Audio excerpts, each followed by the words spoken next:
اور ذرا کلام سناؤ۔ وہ حافظ قرآن کھڑے ہو جاتے ہیں اور کھڑے ہونے کے بعد انہوں نے کلام پڑھنا شروع کیا۔ کلام کون سا تھا؟ مورخین بیان فرماتے ہیں سرکار غریب نواز کی بارگاہ میں وہ نابینا حافظ قرآن وہ کلام پڑھتے ہیں جس کلام کو حضرت سیدنا بیمار زین العابدین رضی اللہ تعالی عنہ نے دمشق کے جیل کے اندر آپ نے تحریر فرمایا تھا، یعنی یزید کے جیل میں آپ نے لکھا تھا اللہ اکبر کبیرہ، جس کا مطلب یہ ہے ان ارتیا ریح الصبا یوما الی ارض الحرم بلغ سلامی روزتن فیہ النبی المحترم۔ اور اسی کا ایک مصرع یہ بھی ہے یا ادرک لزین العابدی ادرک لزین العابدی محبوس و عید الظالمی۔ اللہ اکبر کبیرہ، سرکار امام زین العابدین ہے، یزید کا قید خانہ ہے، اور جب کربلا سے واپسی ہوئی ہے آپ کو اس کے اندر قید کر دیا گیا ہے، کوئی بظاہر معاون نہیں ہے، کوئی مددگار نہیں ہے، کوئی سہارا دینے والا نہیں ہے، تو سرکار امام زین العابدین یزید کے جیل سے اپنے آقا کی بارگاہ میں سلام پیش کرتے ہیں، اپنے نانا جان کی بارگاہ میں سلام کا نذرانہ پیش کرتے ہیں۔ نانا جان دیکھیے نا آپ کے جو ہے گھر والوں کو کس قدر ستایا گیا ہے، میدان کربلا کے اندر آپ کا نواسہ حسین بھی شہید ہو گیا ہے، علی اکبر بھی شہید ہو گیا ہے، علی اصغر بھی شہید ہو گیا ہے، قاسم کی جوانی لوٹ لی گئی ہے، عباس کے بازو کاٹ لیے گئے ہیں۔ اللہ اکبر کبیرہ، حضرت امام زین العابدین ہے، یزید کے جیل سے آپ اپنے آقا کی بارگاہ میں سلام کا نذرانہ پیش کرتے ہیں اور اپنی فریاد نبی کی بارگاہ میں رکھتے ہیں۔ کہاں گئے وہ لوگ جو یہ کہہ دیا کرتے ہیں کہ یہ سلام پڑھنے کا طریقہ بریلی کے اعلیٰ حضرت نے ایجاد کیا ہے، 13ویں صدی کے اندر مجدد اعظم اعلیٰ حضرت نے اس کو رواج دیا ہے۔ یہ سلام پڑھنے کا طریقہ پہلے نہیں تھا۔ ظالموں ذرا تاریخ اٹھا کر کے دیکھو، حضرت بیمار زین العابدین ہے، آپ یزید کے جیل سے اپنے آقا کی بارگاہ میں سلام پیش کر رہے ہیں، اور صبح قیامت تک آنے والے تمام دیوانوں کو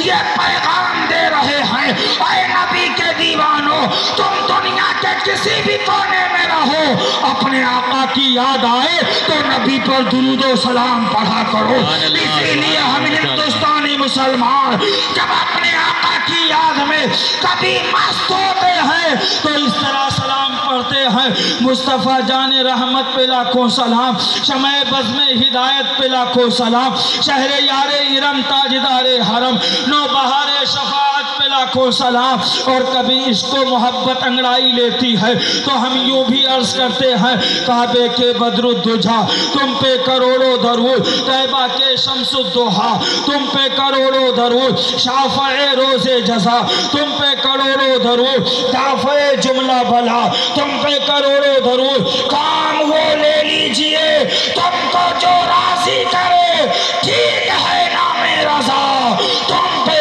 کروڑوں درود۔ اور محبت سے کہہ دیں سبحان اللہ، سبحان اللہ۔ تو یہ سلام پڑھنے کا طریقہ اعلیٰ حضرت نے ایجاد نہیں کیا ہے، بلکہ یہ سلام صحابہ نے بھی پڑھا ہے، تابعین نے بھی پڑھا ہے، تبع تابعین نے بھی پڑھا ہے، اسلاف کرام نے پڑھا ہے، اولیاء کاملین نے پڑھا ہے، اور اولیاء کرام کے ماننے والے ہم خوش عقیدہ سنی مسلمان بھی اپنے آقا کی بارگاہ میں درود و سلام پڑھتے ہیں۔ تو یہ لوگوں کا بہت بڑا فریب ہے جو کہتے ہیں اعلیٰ حضرت نے یہ کیا ہے، اعلیٰ حضرت نے وہ کیا ہے، اعلیٰ حضرت نے یہ بدعت جاری کی ہے، معاذ اللہ رب العالمین۔ سن لو اے گڑھیال کے خوش عقیدہ سنی مسلمانوں، اعلیٰ حضرت نے کوئی نیا پیغام نہیں دیا ہے، بلکہ اعلیٰ حضرت کا پیغام وہی ہے جو پیغام تاج الشریعہ ہے، کہہ دو سبحان اللہ۔ اعلیٰ حضرت کا پیغام وہی ہے جو پیغام مفتی اعظم ہے، اعلیٰ حضرت کا پیغام وہی ہے جو پیغام غریب نواز ہے، اعلیٰ حضرت کا پیغام وہی ہے جو پیغام سید سالار ہے، اعلیٰ حضرت کا پیغام وہی ہے جو پیغام غوث اعظم ہے۔ بلکہ مجھے کہہ لینے دیا جائے، امام اعظم کا پیغام پیغام رضا ہے، امام شافعی کا پیغام پیغام رضا ہے، امام مالک کا پیغام پیغام رضا ہے، امام احمد ابن حنبل کا پیغام پیغام رضا ہے، صدیق اکبر کا پیغام پیغام رضا ہے، حضرت فاروق اعظم کا پیغام پیغام رضا ہے، حضرت عثمان غنی کا پیغام یہ پیغام رضا ہے، مولا علی کا پیغام یہ پیغام رضا ہے، بلکہ امام الانبیاء کا پیغام پیغام رضا ہے۔ اور جب یہ تمام پیغامات ایک جگہ جمع ہوتے ہیں تو ایک گلدستہ محبت بنتا ہے، اسی گلدستہ محبت کو ہم سنی مسلک اعلیٰ حضرت کہتے ہیں۔